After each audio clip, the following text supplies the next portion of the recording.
What's up guys, and welcome to the channel. Today we're driving the Supra to the shop because we were gonna adjust the exhaust because it scrapes the ground a little bit. We're gonna take it to the shop, go over a couple little things, and then we're gonna drive it to the PFI Speedfest event, which is going on today. Obviously my Civic had a little bit of an issue. We were gonna initially bring that. So I was like, you know what, let's just cruise the Supra, hang out with it. Well, I was driving to the shop and then it just turned off. Good thing we have the ECU master in here with the BTI gauge. But see right here, that is fuel pressure. See, it's 0, but watch, check this out. So I don't know what the deal with that was, but we were dropping fuel pressure and doing some weird stuff. It was like the pump was just turning off, like the signal to tell the pump to turn on just was like switching off, but like now it's fine. Don't know what it was. The wiring wasn't hot, the fuse was okay, so we're gonna drive it to the shop and hopefully nothing happens. If it does, I'll just have Eric, I'll call Eric and have him grab the trailer and come get me, or we might be able to figure out something on the side of the road, but I have limited tools in here.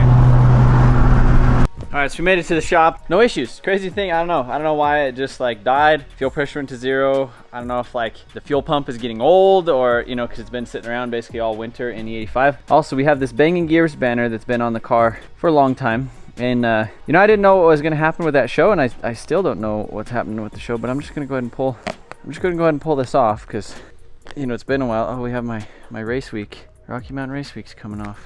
So we're gonna put this thing up on the lift. When we were in Texas for the GTR Fest, this thing, the exhaust kind of like drooped down. So I wanna get up underneath it, put it up on the lift, and make sure everything looks good with that. Try to get the exhaust back up, because even right now it like drooped enough to where if I go over any sort of bump in the road or even like the parking lot out here, it does some stuff. Look at that. I don't know, like right there, it's up front, is what it is. Wanna mess with that, get that dialed in, and then we'll drive it to the Speedfest. Eric, are you gonna race today? I don't think so. It'd be sweet too. I think they have a time only class. Yeah. I mean, something cheaper. Yeah. Yeah, that'd be cool.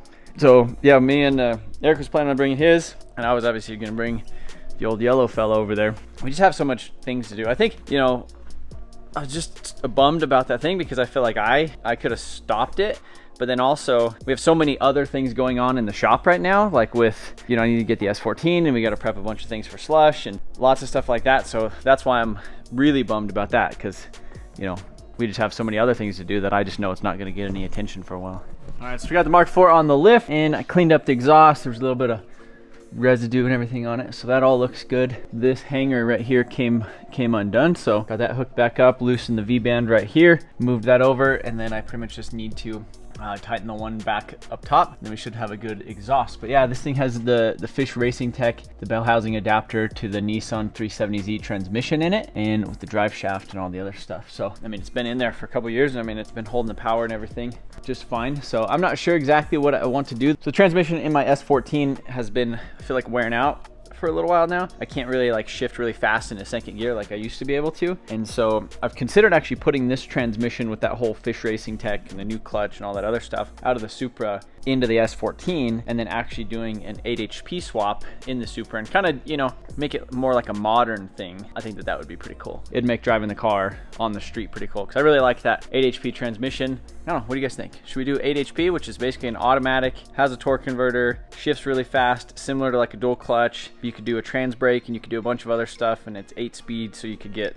you know, basically it makes your car feel like it has like an extra 100 or 150 horsepower, I guess, because of the gear ratios and all the other stuff, and it shifts super fast, so not bad. Consider doing that. I definitely think it would be cool to kind of like modernize the Supra and then keep this thing, or put an 8 HP in here and put an 8 HP in there. Everything's all good with the exhaust on that, so I'm gonna go ahead and take it off the lift. I think double check a couple things. I'm gonna get some extra wiring stuff to bring with me and see if we can figure out what's up with that fuel pump. All right, Supra's all clean. We're gonna go get some E85 and head to the PFI Speed event. So there's must be like a hot rod show or something going on in town, because there's a bunch of old hot rods cruising around. Me and Eric are just cruising, go get some E85, and then we'll go, we're going to the track. Super noises, you just can't beat them.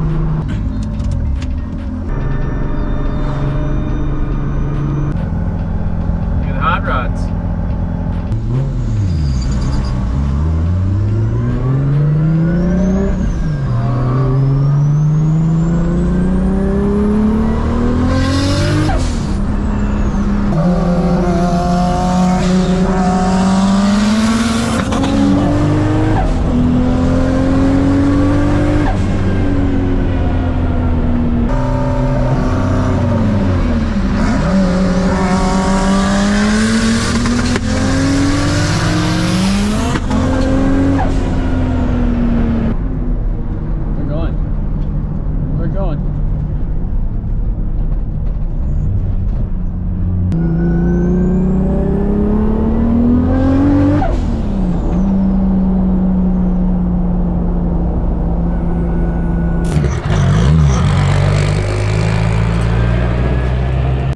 PFI speed event. Me and Eric kind of played around a little bit. His gear ratios are a little bit weird, but now we are in the land of Hondas.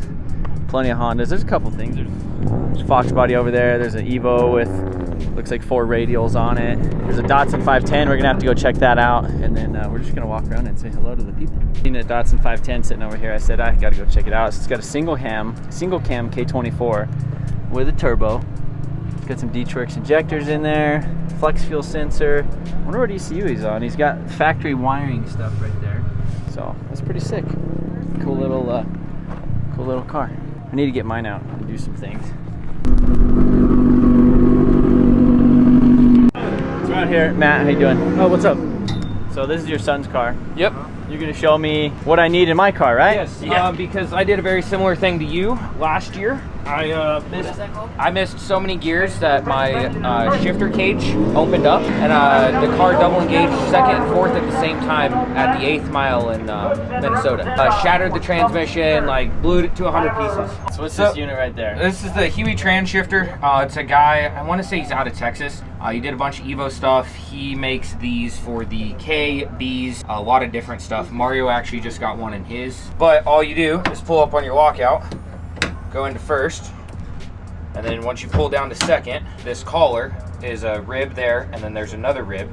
It rides this ear right over here. So we're in second. It's a dog box, so it's not like fully engaged just right now. It's gonna ride this ear, so I'm pulling to myself.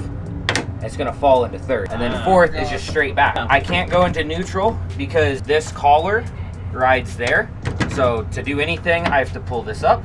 So far, we did try the OEM replacement cables from K-Tuned. Those were not happy in this, so we ended up doing the K-Tuned race spec ones, and just playing around with the adjustments and little things, like we got it dialed in perfect.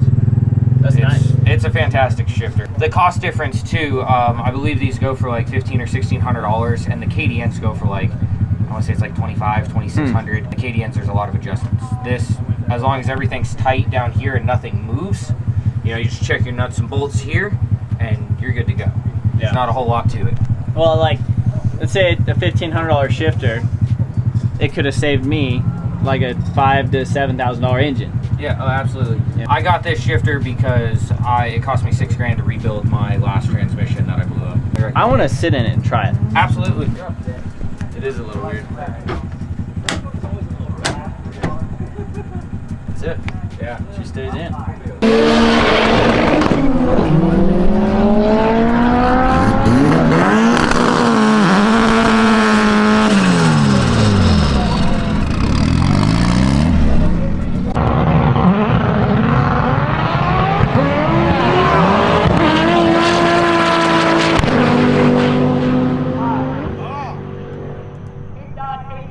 At 157.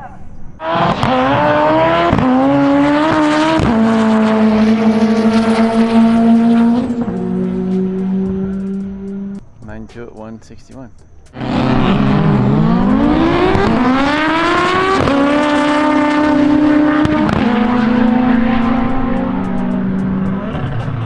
There's actually a surprising amount of all-wheel drive cars out here. This car just ran like a 10 something.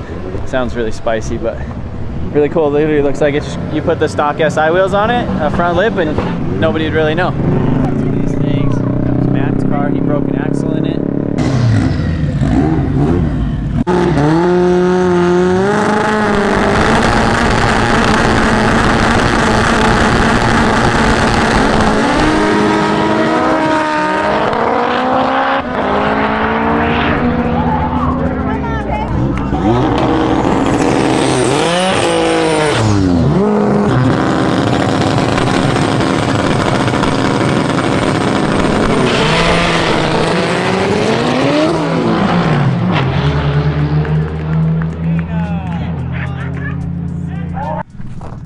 Hello. Hello. Hey, nice event you got going on here. Thank you. I'm glad you came out here. I wish I would have had the car. So it's been talking. Next time. Next time. When's the next one? So we have 4 total. This is the first one. Towards the end of the month, I believe is the 23rd or 26th. Kearney, Nebraska. And then in August, we're back here, Pueblo. And then in September, we're back in Kearney. So just those 2 tracks, and we're just back and forth. And great shows, great people. Yeah, no, it's been really good. It's awesome. And we got people from all over the country here. I'm from know Ohio and Idaho. And yeah, one guy drove like 20 hours, and then Harvey, he's freaking out here, so he drove from forever. From Phoenix, yep. Fans here from Australia. Like, this has been just a radical day. Yeah. So everyone watching, you guys need to get out here, rip with us. And we need to get Trevor pumped up, get him out here ripping with us. I know, I've just been walking around today, and I'm like, It's tough. Well, you're used to blowing up stuff too, because last year, what happened with yours? I cracked the block. And you haven't fixed it since then? I have a new block, I have new I have all the new stuff, I just need the time. Yeah. So I'm working towards it. Yeah. Hopefully I'll probably have show enough ready for Carney, and then I'll probably have the Freedom Civic for here. See, I wanna try that's to my run dilemma, is we just have so many things going on. Yeah, It's like I need to the tighten time, up. Yeah. you know, like I finally got it going, and then it broke. And I'm like, man, we have so much stuff to do this month too. So Yeah. I don't know, we'll get it going eventually. I think maybe we'll do a cheaper like setup with it. Yeah, Get it good. cheap motor. We can help you bounce ideas and come up with something that we can that way we can dial in the car on something that we don't really care. You know what I mean? Like, it's whatever. Just dial the car and get it working right. And then from there, then we worry about a big motor that we shoot for something crazy. We're talking about different rods that have bigger rod bolts. Yep. We're talking about like what happens. Okay, so if you 1-2 on the motor, would you stop? Yeah, we after we do that, we usually check, like on a K, you'd probably just replace the rods and rebearing it. On a B series, you gotta do oil pump, rods.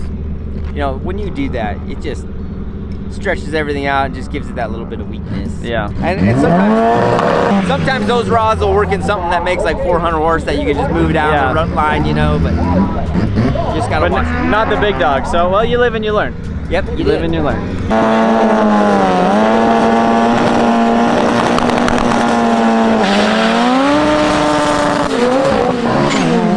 That little black ass is way out front. She's gotta chase it down. Yes, it's probably going to be What do you run? the right flank. On the right? Yep. 1236. 1236. Okay, 90. So he's going around. Jamie ain't gonna live it down, is he? Never. Alright. Away we go home in Supra. Alright, so fuel pressure issue. What I ended up doing earlier is I just went to the ECU master and I made the secondary fuel pump the primary fuel pump, and they made the secondary pump the primary pump the secondary pump. So seemed like that worked. I talked to Brent for a little bit, talking about figuring out what to do with my yellow car, and you know, I think maybe the idea is just to put it together a cheaper motor, something, you know, maybe either a CSS or like an epoxy block, piston rod. I think my cylinder head and everything should be good. We'll just get back out here, or just freaking tell. I don't know what it is, but appreciate you guys watching this video. Also, we'll be back tomorrow with another video, so see you then.